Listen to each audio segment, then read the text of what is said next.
Hello and welcome to Simply Tech Reviews.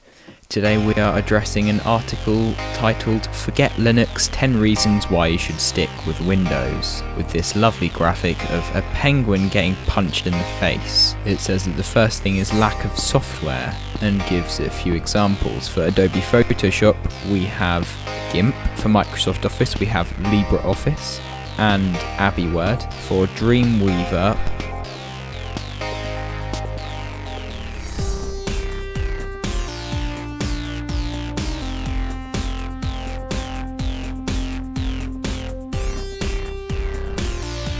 we have Bluefish because I like the name of that one. For 7-zip, most distributions include an alternative to this anyway. For Final Cut Pro we use Kdenlive. For Outlook we have Kmail and a load of other mail alternatives. For EarFanView we have Gthumb. It then goes on to say that Wine is buggy, and if you say otherwise you're lying.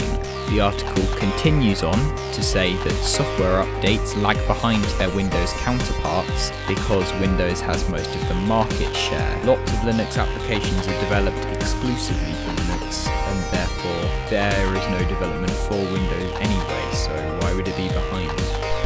The next thing it criticises is distributions, saying that it's overwhelming to find a distribution that's right for you. This is true, but if you're starting, just go with a simple one like Ubuntu or Linux Mint. It then says that Linux is more buggy than Windows because Microsoft has a set team of developers to find bugs, but so does Linux. It's open source and therefore anyone can look through the code and find bugs, and believe me, people do go through the code and find bugs and fix them and report them.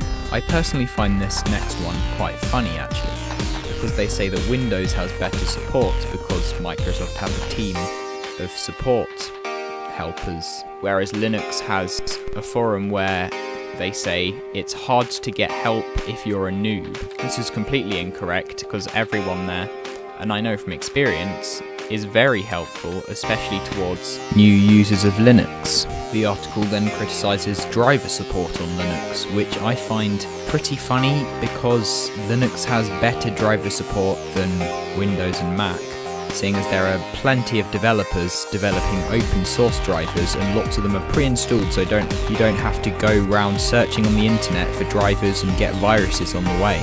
It then makes a pretty fair point about games, as most games are not supported on Linux, but chances are, if you're going to switch to Linux, you're not going to be much of a gamer, and if you are, then you can dual boot with Windows or start a virtual machine with PCI pass-through. Another fair point it makes is that Linux is complicated. If you really want to go deep into Linux, it can be complicated, but my dad uses Kubuntu and is perfectly happy with it and has never had a problem with it, hasn't even had to open terminal once. The next thing the article says is that installing Linux is hard. It may seem hard at first, but there are many good tutorials on YouTube of how to create a live bootable USB stick. I will link OS First Timer's video, as I personally find that a brilliant video, in the description, and I will hopefully be making my own tutorial soon.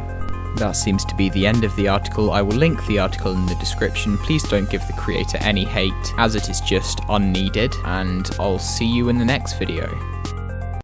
Leave a like if you liked the video, dislike if you didn't, and please leave a comment. I greatly appreciate those.